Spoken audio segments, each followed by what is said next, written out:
Hi, welcome to your Intercultural Communication course. I'm Lisa Hill. I'll be your instructor for the class. I thought I would take a few minutes and have a orientation video for you so you become familiar with the key elements of this class. Maybe this is the first time you're taking an online class. Maybe you're an expert in online learning. Either way, I think it's important to show you some very important areas that you need to pay attention to as you learn online. So as you know, this whole class is online. You'll take your test online, you'll submit your papers online, you'll read, you'll watch videos, learn about how to communicate interculturally. I like to bring in a lot of outside videos, YouTube videos, current events, and ask you to discuss these particular areas. So let's get started. Let's see what the class looks like. So as you can see, we have our what we call a nav bar right here, and we'll come back to that in a few minutes. Your content browser, this is the meat of your class. This is where everything is at. This is where your learning modules are placed. A learning module is your weekly module that you need to complete. For the most part, I have a due date of Sunday at midnight. For the most part, I have some odd due dates in there, but not many. So you know from Monday to Sunday, you have assignments, readings to complete. I don't accept late work, so it's your choice. You can get the work done early, or you can even work ahead in this class. So as you can see, the learning modules are all there for you. So hey, you know what? Maybe you're getting married in about 4 weeks or something, or you go on this grand vacation to the Caribbean, and you just don't want to work on schoolwork, intercultural communication. Hey, I got you. So you could work ahead, and you won't have anything to do that week. So that's an option for you. So that's why I set up the class that way, so that you can work within your life, balance family, work, fun, vacations, schoolwork. Okay, so this is your content browser. These are your learning modules, and we'll look at one in a few minutes. I have a calendar here, but this is mostly for your information. This is just so that you can look at a calendar. I don't post, hey, something's due on September 16th.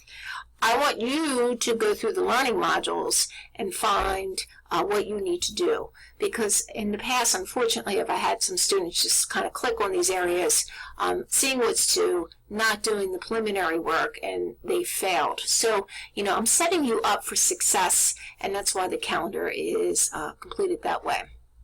I have an area here called Questions About the Course. This is as if we are in a live classroom and you're raising your hand, you're saying, hey, you know what, I'm not quite sure how to do this research paper.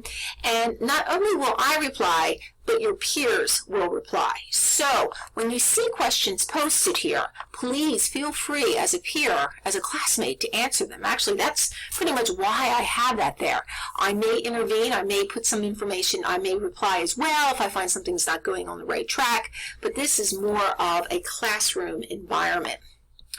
And then lastly, what is very important is this news item. I will always have information for you at least once a week. Sometimes I'll have videos, sometimes I'll have written information, but it's real important that you read the news items. Again, it's as if I'm in a classroom making announcements. If for some reason you need some technical assistance, here's some phone numbers for you. Okay, so that's our home page. As far as the course is concerned, the content browser, as I mentioned, this is the meat of the class. So when you get into the course, you want to click on Content Browser. And where you want to go is the table of contents, which is, excuse me, so this going. This is where the class is. This overview that you see is just some basic information about who I am, about your computer. Not very essential. Just look at it if you want to. So this information and bookmarks and course schedule you pretty much can look at once and be done, and I only have something in overview. But what you want to be concerned with is the table of contents. Now, I like this view of your contents because, as you can see exactly what you need to do for that particular week. So we're looking at this week, your learning module for this week, and you see that it's broken down into weekly readings, assignments. I may have another category, but these are both categories. And you also see numbers next to them. So that tells you that there's going to be 2 elements or 2 links in that particular area. Here you see you have 4 links. Be assured that for each learning module, there's going to be, number 1, the chapter that you have to read in your book, and I highly recommend that you read the chapters in your book and highlight information. This is as if you're preparing for class. And then I'll have a video lecture that will go along with that particular chapter. So this is as if you go to class, hey, this is what the instructor is talking about, this is what's important in the chapter, I need to know this. So you might even want to take some notes during that video. And then there's going to be some type of assessment. So, sometimes in the beginning I might have a quiz, or I might have a written paper that you have to write about something from the chapter, but be assured that you're going to have 2 major tests in this class. So even if you're not quizzed on the chapter, it's going to be eventually in the test. So this is where the highlighted information in your book comes in very handy. Okay, so be sure that you highlight so you know the key elements from those chapters. Looking at this, weekly readings. So you see every module is going to start with the objectives, and then I give you a checklist. So the objectives is what you are going to learn. Excuse me, let me pause this once. Okay, sorry for the interruption. Someone came to my office door. So to finish what I was saying, we have a checklist that includes everything that you need to do for that module. I'm not going to open it. You can open it on your own. Here's your syllabus, obviously very important. Sometimes I recommend that you print it off so that you have it handy so you can see what the policies are. It kind of gives you an overview of the class, but very important that you go through that.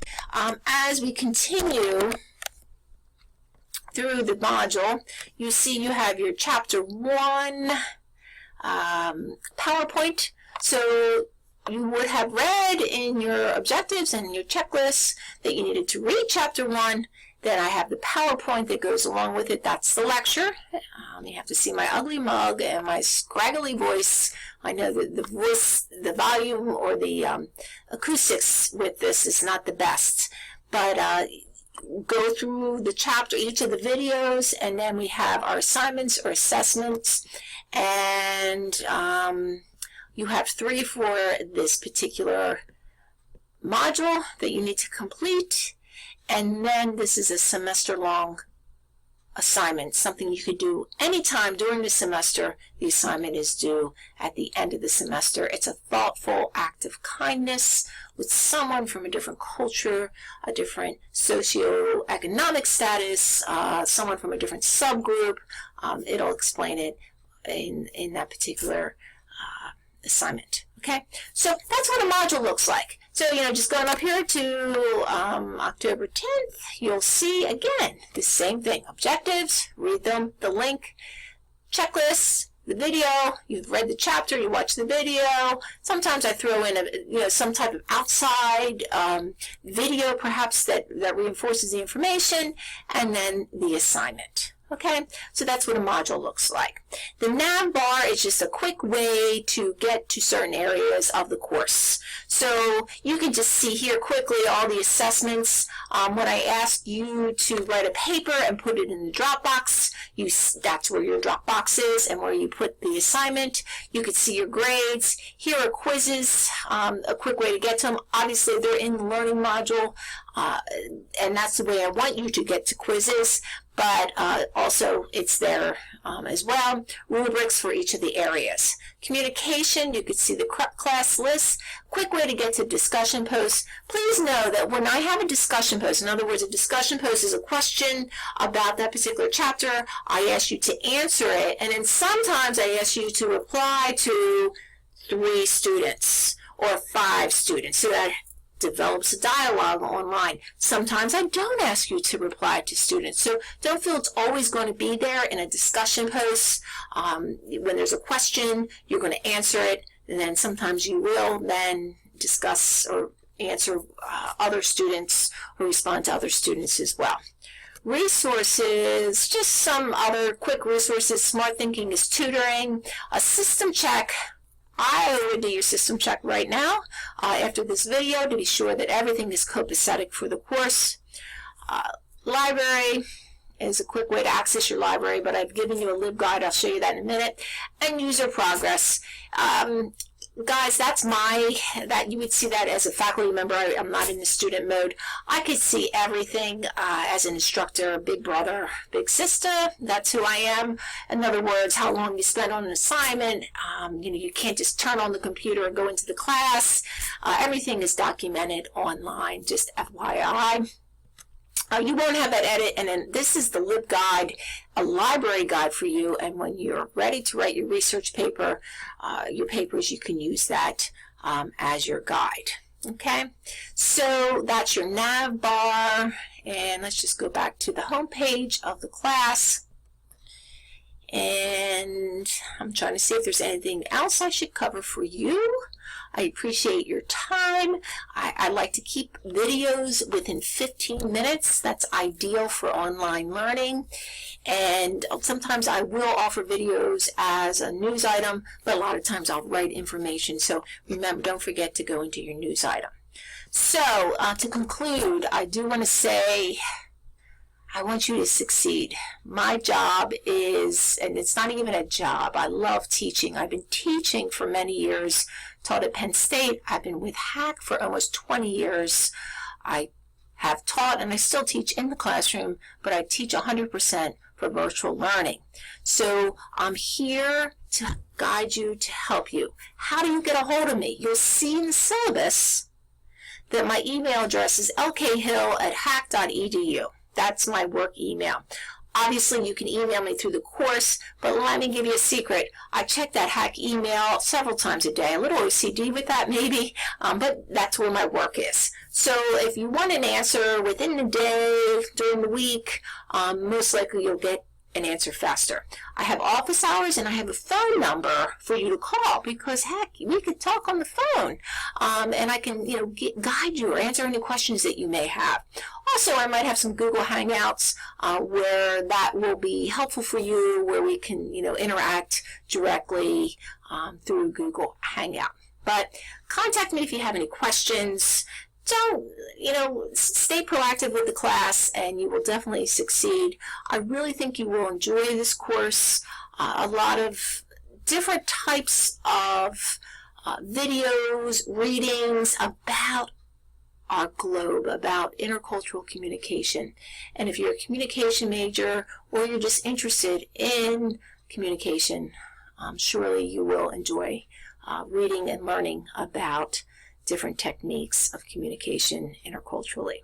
Okay, guys, have a great week. Email me if you have any questions, and take care.